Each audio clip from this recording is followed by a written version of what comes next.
Dogodek prireja založba Družina. Gostje pa so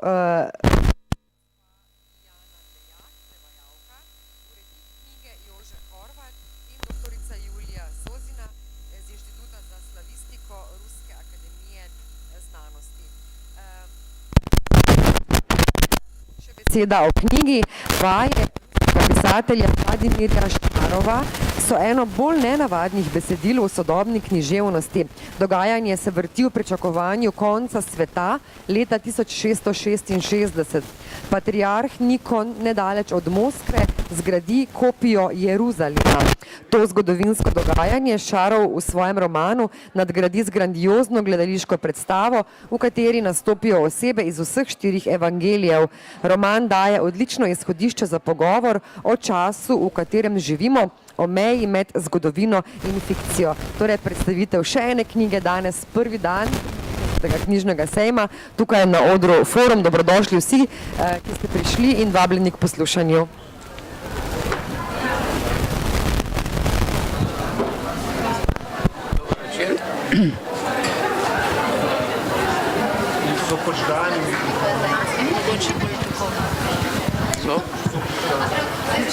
Dober večer. Se sliši?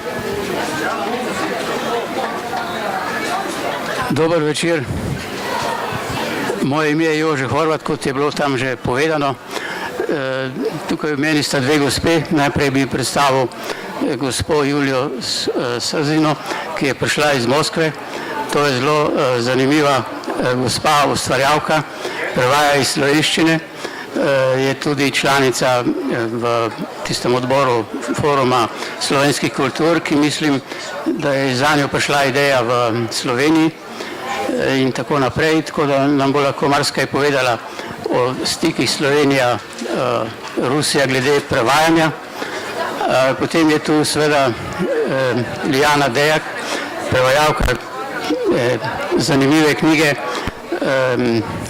Šarova, Vaje. To je izvrstna prevajalka, je dobila veliko nagrado in mislim, da bo lahko marsikaj povedala tudi o samem avtorju, ki je bil pred 2 letoma v Ljubljani na tem sejmu. Mislim, da je uvodoma bilo povedano, zakaj v knjigi gre. To je izvrstna knjiga, ki mislim, da avtorja sploh v Sloveniji še ne poznamo. Jaz sem se zelo zavzemal, da bi v tej zbirki vsaj en avtor, ki je še neznan, prišel iz Rusije. Moja velika ljubezen je zmeraj bila ruska literatura, čeprav sem jaz po izobrazbi germanist, ampak ob ruskih klasikih sem zrasel in zdaj, ko sem bral Šarova, se mi zdi, da je res v toku te velike, bi rekel, duhovne, fantazijske moči in lahko res zajame bralstvo z nenavadno močjo. Zdaj, ne vem, jaz bi samo še prebral mogoče en zaključek, ki sem ga mislil.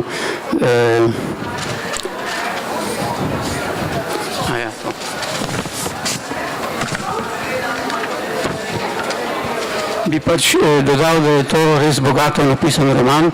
Sama zgodba je za bralca zapeljiva, dramatična, sicer polna duhovno miselne globine, kakor jo premorejo le modreci ruskega krščanstva o zlu, smislu, dobroti in Bogu.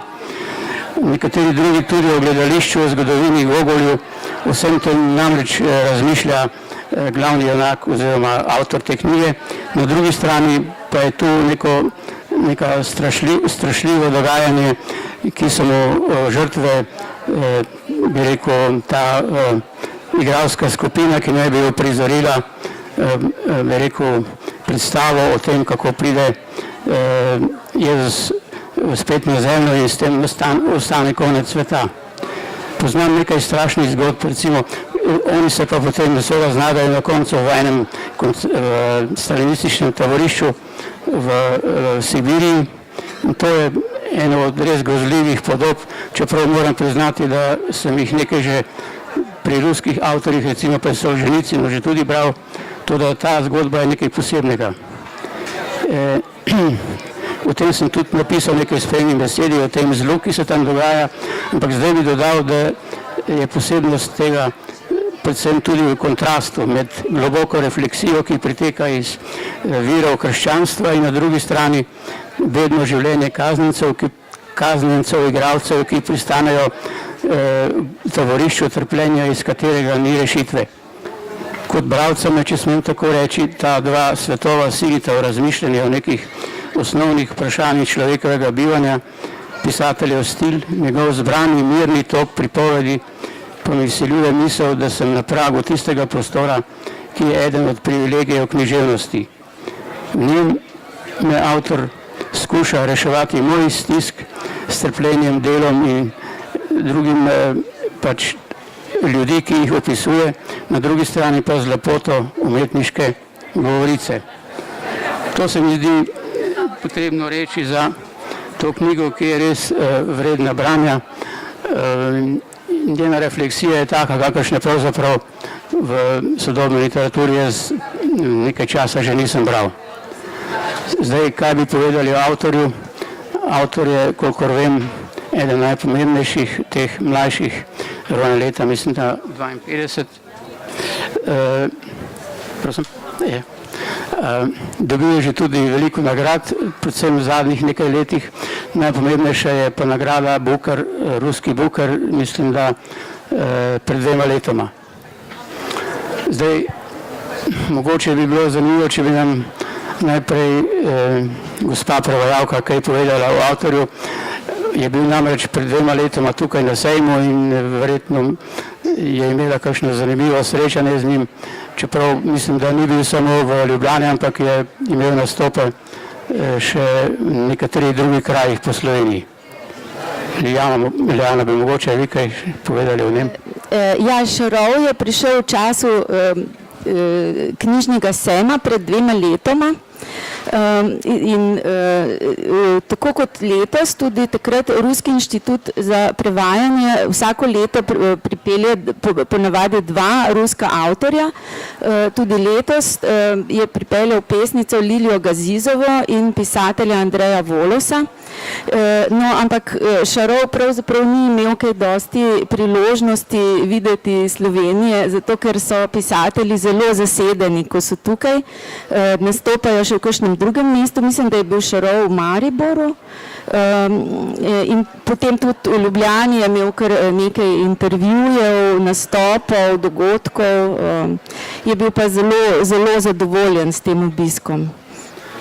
Se mi zdi zanimivo, če bi kaj vam povedal takega, kar je zanimivo tudi za nas. Kakšen vtis je imel o sejmu oziroma tej deželi, verjetno ni bil dosti tukaj.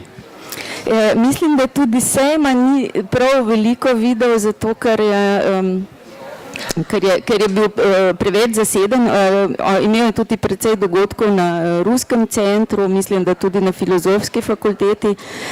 Je bil pa zelo navdušen nad Slovenci, ki jih je spoznal in je rekel, da se mu zdijo nenavadno nežni in ljubeznivi, tako to so prav njegove besede. Jaz bi morala dodati, da je sam zelo tako dober in ljubezniv in to, kar ne ve Liljana, kasneje smo čez kakšnih pol leta se videla z gospodom Šarovom in je rekel, Julija, če bo kakšna možnost, še enkrat bi šel v Slovenijo, v Ljubljano, tako je res bil zelo navdušen. No, to je fino, ne? Dober vtis smo naredili nanj, tudi vi in tako. Tudi on je naredil dober vtis na sejmu, tako da potem mi je več ljudi rekel, kako je simpatičen. In ena moja kolegica, prevajalka za nemščino, je potem vsa pretresena prišla k meni in je rekla, on je angel, ne, to je čist pravi angel. Nekako tak vtis naredi, kot da je človek iz enega drugega časa, kot da ne bi bil čist iz tega sveta, ampak videti je bolj kot kakšen srednjeveški menih, kot pa človek, ki živi v sodobni Rusiji. Bi mogoče lahko vi še kaj o njem povedali, kako ga cenijo v Rusiji kot pisatelj? Zelo je Zelo je znan, popularen, dosti popularen, ja, dobil ni samo Bookerje, tudi imamo še tisto največjo, bi rekli, ne, nagrado Velika knjiga in tudi je dobil, ampak čeprav ni prvo, mislim, da drugo, ampak to je res zelo znan in zelo, veste, zanimiv pisatelj v tem smislu, da res, ko ga bereš, dobivaš nek čuden občutek, ne, ker takšna fantazija in kako človek zna tako skupaj dati tisto zgodovinsko osnovo, seveda, in Sveto pismo vse absolutno dobro in globoko pozna, obvlada ta material, z druge strani poskuša res pokazati to, kar se imenuje ruska duša. In to je, prav za ta roman sem bila presenečena, ko sem ga brala, ne? Da nima pravzaprav pravega junaka. Ja. Junaka ni in to je res fenomen. Kolektivni junak. Kolektivni junak, ja, kot je bilo v času po vojni, po drugi svetovni vojni, ne. To je malo nekaj drugega, ne. Ampak tako je ujel ta fenomen, to, kar Rusi pravzaprav, ne vem, verjetno se vidi od strani, mogoče smo takšni, mogoče, ampak res to je bilo nekaj nenavadnega zame in doživetje, pravo doživetje. Ampak oni, kakor beremo tukaj, nastopajo Judje kot seveda tisti, ki so žrtev. In na koncu je tisti otrok sam in ko odraste se odpove judovstvo in s tem pravi, da je konec judovske skupnosti. Kako bi naj človek to razumel? On je sicer malo judovskega rodu. Se ne vidi. Mogoče. V resnici ni judovskega rodu, ne? To so tisti kmetje iz okolice tega Novega Jeruzalema, ki so igrali Jude, ampak so jih igrali tako živo, da so se potem res imeli za Jude, ne? Ampak niso bili judovske krvi v resnici. No, to že, ampak jaz sem na internetu nekaj bral, da je njegova familija iz pač judovskega, če je to, kaj to mislim. No, te informacije nimam in verjetno to res ni važno. Zakaj? Ker pravzaprav to je res takšna vizija, pomen judovstva z velike črke, ne, kot res žrtev tega sveta, ne vem, kako bi rekla, in pravzaprav ta roman pokaže, da človek sam se izbira, kako, ali bo nesel to misijo, ali pa poslanstvo, ali pa ne. Pravzaprav je zelo globoko to vprašanje je odkril, razkril, ne, pokazal, zakaj se štejejo, zakaj druge pravzaprav tako rekoč morajo imeti do Judov, do njihovega poslanstva, tako rekoč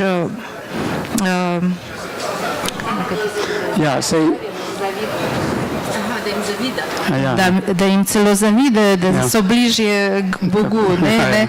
Ampak to je res takšna kot igra, pravzaprav.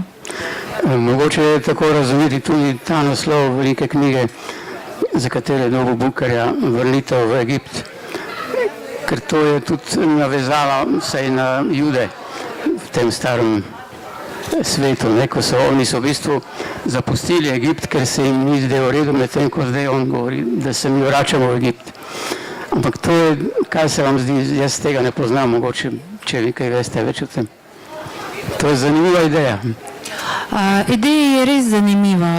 Pravzaprav to je vsak človek in verjetno on pokaže, da narod, vsak narod lahko se vidimo kot eno, no, ni kot posamezniki, pa ena skupnost in usoda naroda je enaka usodi človeka. In za vsakega človeka je važno, kakšne naloge pravzaprav ima v tem življenju. In če ima kakšno cilj in jo doseže ali pa ima kakšno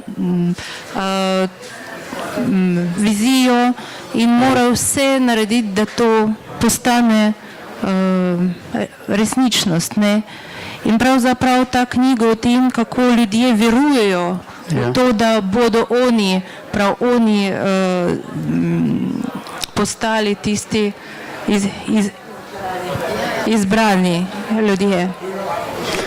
Ja, zdaj me pa, ne vem, ker bi mogoče vi kaj povedali o svojem delu, kako poteka to sodelovanje med Slovenci in vašimi kolegi v Rusiji, to prevajanje in kako funkcionira pravzaprav po vašem mnenju ta forum slovanskih kultur?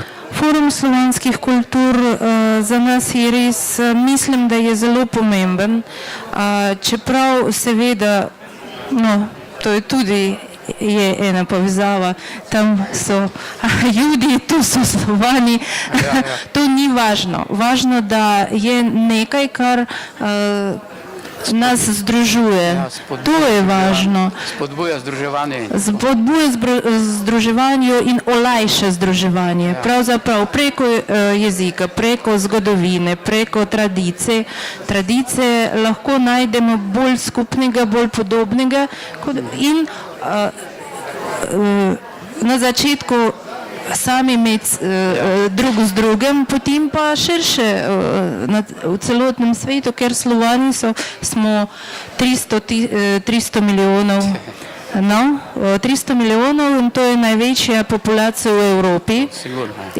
In v tem smislu res imamo veliko, kaj bi lahko darovali temu svetu. In predvsem to je tisti fenomen, psihološki fenomen slovanska duša, ki se opisuje v učbenikih za psihologijo, res obstaja takšno in to je res fenomen, kjer naprimer nekje v Kanadi dva Slovana, v enega je babica iz Horvatije, v drugega tam dedek Bolgar in takoj se vidijo en drugega in se začnejo. So se bliže, ne? Se bliže, ja. Po čutenju in obnašanju. Ja, absolutno. Veste, kaj bi me še zanimalo, kako recimo poteka tam pri vas izbor, ali se dogovarjate glede prevajanja, ali je to individualno? To, kar se tiče foruma in tale zbirka 100 slovanskih romanov, to je pravzaprav list od vsake države, to je stvar države. In slovenski list ste naredili sami, to je vaše društvo slovenskih pisateljev, so naredili predlog in tako uradno so ga dali. Približno isto pri nas in v drugih državah, no samo različne institucije sodelujejo. Kar se tiče splošno, pravzaprav imamo premalo dobrih prevajalcev in zato prav moramo vprašati prevajalca, kaj bi rad prevajal. To je važno, ne? Še to bi me zanimalo. Kaj mislite, a vsi slovanski narodi sodelujejo v tem forumu ali kateri bolj intenzivno, drugi manj? Res zanimivo. Najbolj ste intenzivni Slovenci, seveda, ker to je vaša pobuda. Hrvati in Srbi skupaj. Seveda so Slovaki so zelo aktivni.